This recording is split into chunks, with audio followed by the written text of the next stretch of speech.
Hi guys. Okay, so this worksheet here is a little different than the one that is in your packet. Unfortunately, my packet is at school, so what you're going to do is kind of discard the lesson 6 that you have and discard the review sheet that you have in your packet. I've posted both this lesson, tonight's homework, and then tomorrow's lesson and the review sheet will all be re-uploaded for you as PDFs so that you can print them out. Obviously lessons 1 through 5 you'll keep in your packet, but from here on out I will post everything for you kind of on a day-by-day basis. So for today, lesson 6, we're kind of putting it all together. You should have all of your circle properties in your packet. There's also a page in the workbook. I believe it's page 392, but I will double check that for you. That lists out all of the properties that you will need. I know it's kind of been some time since we've kind of worked on all this together, but having those properties in front of you will help you to really kind of get a hang of some of these problems that you're going to be doing. Okay. So I'm going to go through a few of these with you, and then your job will be to complete this worksheet for the classwork assignment today. And then you'll notice on Google Classroom that there is a homework assignment posted as well that you'll be completing for homework. Okay. Okay, so the directions say to find the values of either the missing arc that is going to be indicated by a question mark or to find x. So first of all, if we look at number 1, we see that we're looking for the measure of this arc here. We also notice that we're given this 123-degree angle, and hopefully if you remember the 2 different types of angles that we talked about, there is a central angle and there is an inscribed angle. We said that the difference between the 2 of them is that a central angle is equal to the measure of the arc that it opens up to. An inscribed angle is equal to half the measure of the arc it opens up to. And this particular angle here has a vertex at the center, which makes this a central angle. Because this angle is a central angle, that means that this arc here has to be equal to 123 degrees as well. Okay.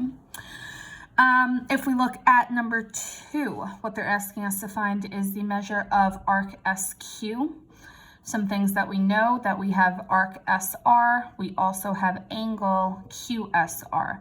Angle QSR, okay, is an inscribed angle. So if angle QSR is an inscribed angle, that means that it's half the measure of the arc it opens up to, which is going to be arc QR. Since I know the measure of the angle, I can take the measure of that angle and double it to find the length of arc QR. So if I were to do that, we know that arc QR has to be equal to 2 times the measure of angle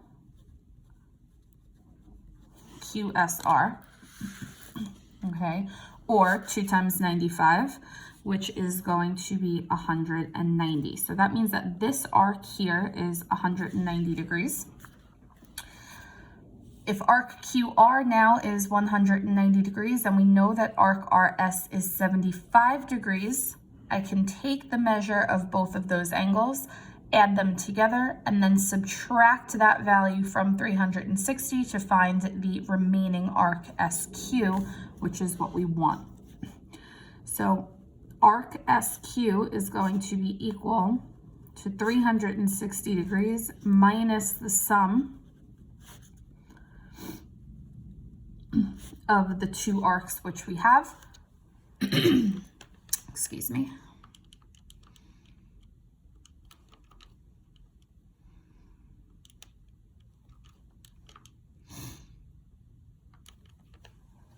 Okay, and so that means that arc SQ is going to be equal to 95 degrees.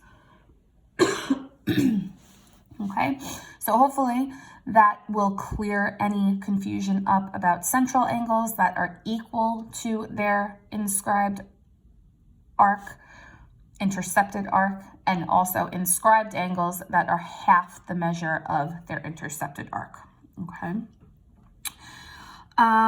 We are going to look at number 1 down on the bottom. So now we're going to be working with some secants, tangents, and chords. So they want us to find the value of the missing arc or find x, okay? So if we look at number 1, we have RS, which is a tangent. Remember that a tangent touches a circle at only one place on the outside of the circle. A tangent will not go through the circle. RP is a secant. A secant will go through the circle. So we have a secant and a tangent. We're given that angle R is equal to 44 degrees. We're also given that arc QS is 65 degrees. What we want to find is PS, arc PS.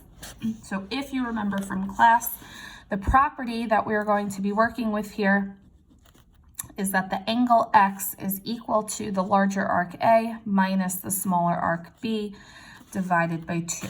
Okay, so this is the property that we're dealing with. Okay, the larger arc here is going to be PS, the smaller arc here, B, would be QS, and obviously our angle is 44 degrees.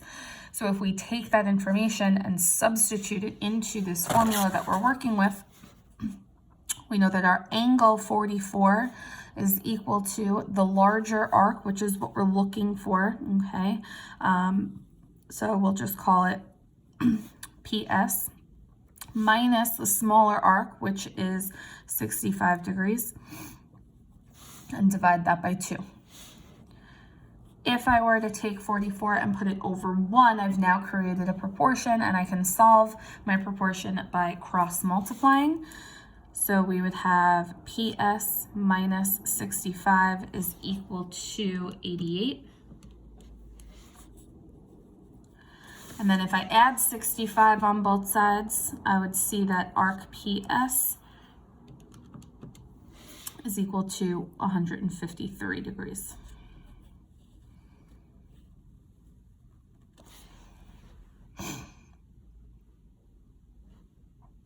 Okay. If we look at number 3, we are dealing with two chords, chord US and chord FT. The property that we're going to use for number 3 is going to look very similar to the property that we used for number 1. The difference is the sign in between A and B. When we have either a tangent and a secant, or two secants, or two tangents, I want to use the notion that my angle is equal to A minus B divided by 2. However, when I have two chords, both segments that are inside the circle, the property that we're going to use is that our angle is equal to the sum of the two arcs divided by 2. Okay, so there is a difference in the two properties that we're using here. Okay, while they look very similar, they will give you very different results. So tangent and a secant, two tangents or two secants, we're going to use x equals A minus B divided by 2.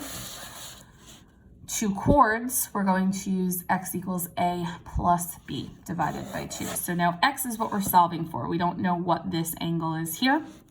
So we're going to say that x is equal to the larger arc 175 plus the smaller arc 53 divided by 2.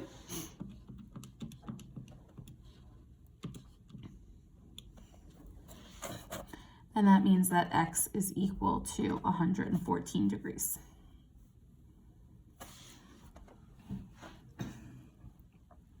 Okay.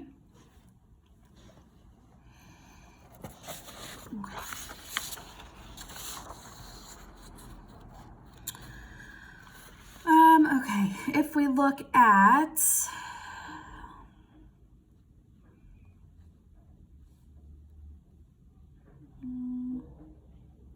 let's say we look at number 8.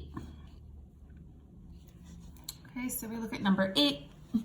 What I can see in number 8 is that I have two secants. I know that TG is a secant and EG is a secant because they are both passing through the circle, okay? So when we are dealing with two secants, and I have a larger arc and a smaller arc, in this particular case, I'm looking for my missing angle. That means I want to use x equals a minus b divided by 2. Since I'm looking for my angle, we're going to have x equals 175 minus 57 divided by 2.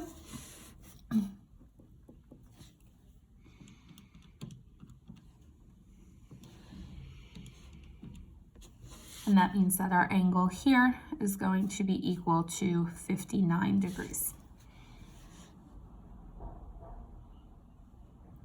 Okay. The other thing that I want to show you that you may not remember from class is something like number 6, okay? So in something like number 6, we have a tangent here, EF. I know that it's a tangent because it's touching the outside of my circle at one point, okay? I also have a chord here, FG, and this chord is being extended actually out of the circle, which actually makes it a secant, okay? So what we're looking for is this arc here on the left-hand side, okay? So major arc, FG, if you will. And I know that it's a major arc because it's more than 180 degrees. The other side here would be minor arc, FG, because it is smaller than 180 degrees. So if you remember from class, the property here states that when we have a tangent intersecting a chord, we can all see that we have this angle that gets formed here. They're telling us that that angle is equal to 76 degrees. And I know something about minor arc FG based on the measure of that angle. There is some relationship between the angle that gets formed and the minor arc, okay, that is inscribed or intersected by that angle, okay? And if you remember the property says that the angle is half the measure of the arc that it opens up to. So if the angle is 76 degrees, that means that the arc here has to be 152 degrees. So the angle created by the tangent and the chord is half the length of the arc that it opens up to, okay? And then from here, if I have minor arc FG is 152 degrees and the remainder of the circle is made up of major arc FG, I know that both of those arcs together have to add up to 360 degrees. So that means that 360 minus 152 means that that remaining arc is 208 degrees. Okay, so that is pretty much the idea behind the properties that you will be working with on the classwork for today, okay? I do want to quickly look at one of the questions on the homework with you, only because there are some different properties on the homework. So what you'll notice is we have our homework sheet here, okay? All questions, they want you to solve for X, and I did kind of put a reminder up here for you to remember some of the different properties. So when we have two chords that are intersecting one another, we have A times B is equal to C times D, okay?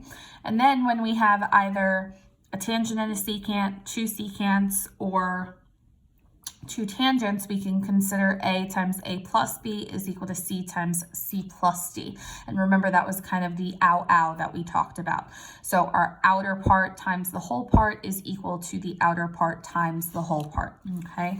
So just really quickly, if we looked at something like number 1, I can see that I have two chords intersecting here, and this is going to be my property A times B is equal to C times D, or part of my chord times the part of the same chord is equal to part of my chord times the part of the same chord. So in this particular case, we would have 3 times X is equal to 9 times 5, or 3X is equal to 45. Okay, or X is equal to 15. Okay, so that is our property when we are dealing with two chords. Okay, and then if we remember back to, I guess it would be Thursday or Wednesday at this point, okay, back to the whole idea of the ow ow property, okay. So let's say we look at number 5. We would have, in this case, we have 2 secants. Both of these segments are going through the circle, so we would have our outer part times the whole segment. So in this case, 3 times x is equal to the outer part here, which is 4, but now this whole segment is actually equal to 12. So I want to add that 4 and that 8 to give me that the whole segment is actually equal to 12.